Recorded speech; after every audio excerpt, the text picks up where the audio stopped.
आखिर पवन पुत्र हनुमान जी के उड़ने की गति कितनी थी और आखिर कितने समय में पवन पुत्र हनुमान जी द्रोणगिरि पर्वत से संजीवनी बूटी ले आए थे।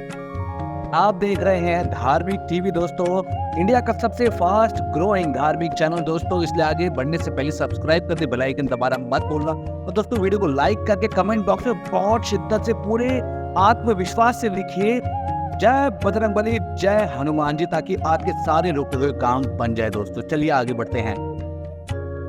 बचपन में जब हम रामायण की कहानियां सुना करते थे तब हमें लक्ष्मण जी के बेहोश होने पर हनुमान जी के संजीवनी बूटी लिए जाने का किस्सा भी सुनने को मिलता था, जिसमें संजीवनी बूटी ना मिलने पर किस तरह वो पूरा का पूरा पर्वत उठा ले आए थे, वो भी एक रोचक किस्सा था दोस्तों।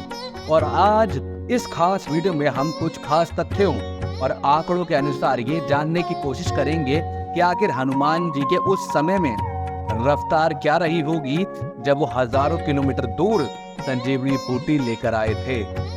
हम ये सब जानते हैं दोस्तों कि लक्ष्मण जी का मेघनाथ के साथ में बहुत भयंकर युद्ध हुआ था। किस तरीके से लक्ष्मण जी ने रात को ही मेघनाथ को युद्ध के लिए ललकारा था।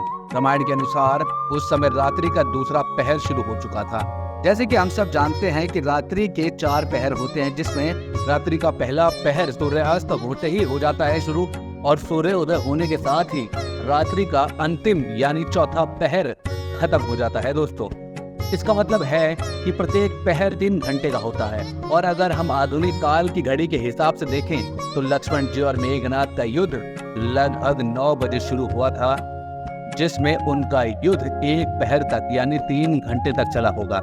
उसके बाद ही मेघनाथ ने अपनी शक्तिशाली अस्त्र का प्रयोग किया, जिससे लक्ष्मण जी मूर्छित हो गए। यानी कि लक्ष्मण जी के मूर्छित होने का कुल समय 12 बजे के आसपास रहा होगा।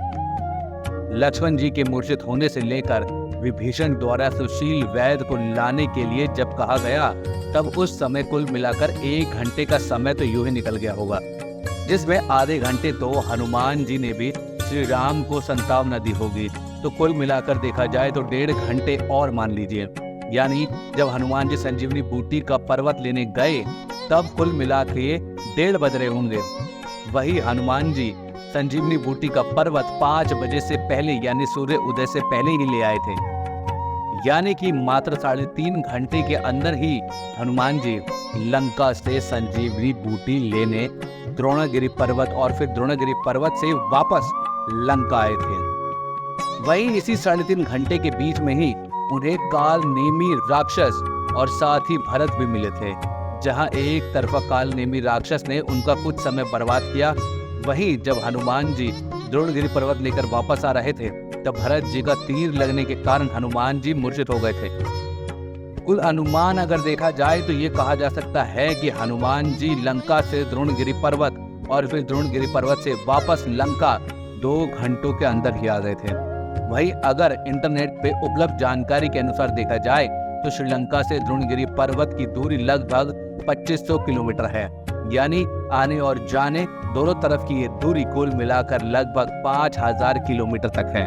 और बजरंगबली ने 5000 किलोमीटर की ये दूरी मात्र 2 घंटों में तय की थी। इस हिसाब से हनुमान जी के उड़ने की रफ्तार लगभग 2500 किलोमीटर प्रति घंटे से अधिक निकलती है। और अगर इसकी तुलना ध्वनि की रफ्तार से की जाए तो उसकी तुलना में हनुमान जी की गति लगभग 2 गुना ज्यादा है दोस्तों। अब इसकी भी बहुत सारे कारक देखे जाएं तो हनुमान जी के पास लघिमा नामक सिद्धि थी, जिसके हिसाब से वो अपने वजन को हल्का और भारी कर सकते थे। तो इस हिसाब से हनुमान जी ने अनुमान लगाया जा सकता है कि उस समय अपनी उस सिद्धि का उपयोग किया होगा, जिस वजह से उनकी उड़ने की रफ्तार और ज्यादा बढ़ गई थी। और अगर देखा जाए तो हनुमान जी ने कुल मिलाकर 2500 प्रति घंटे की रफ्तार से द्रोणगिरि पर्वत की तरफ उड़ान भरी थी। अगर आपको इससे पहले जानकारी मालूम नहीं थी तो कमेंट बॉक्स में राय अवश्य लिखें और जय श्री राम जय बजरंगबली लिख लिख के इस वीडियो पे कमेंट की भरमार कर दी दोस्तों, क्योंकि सिर्फ भारत भूमि ही ऐसी है जहाँ पे श्री राम और हनुमान जी जन्मे थे, अवतारित हुए थे। और ये हमें गर्व होना चाहिए इस बात से दोस्तों कि हम ऐसी जन्मभूमि में पैदा हुए, ऐसे देवभूमि में पैदा हुए दोस्तों। ये वीडियो कोई आम वीडियो नहीं है, इसको ज्यादा से ज्यादा शेयर कीजिए अपने दोस्तों के साथ, मित्रों के साथ। और पूरी वीडियो देखने के लिए दिल से धन्यवाद, यानी कि आप हनुमान जी के सच्चे भक्त हैं दोस्तों। इस वीडियो को लाइक करना मत भूलना, और दोस्तों कमेंट बॉक्स में जय श्री राम जय बजरंगबली लिखिए दोस्तों। और अगर आप नए हैं तो चैनल को सब्सक्राइब जरूर कर देना दोस्तों। फिर मिलेंगे और रोचक तथ्यों के बारे में जानकारी लाएंगे आपके लिए। तब तक के लिए दोस्तों ये 2 वीडियो अगर आपने नहीं देखी तो उनको भी देख लेना। धन्यवाद दोस्तों।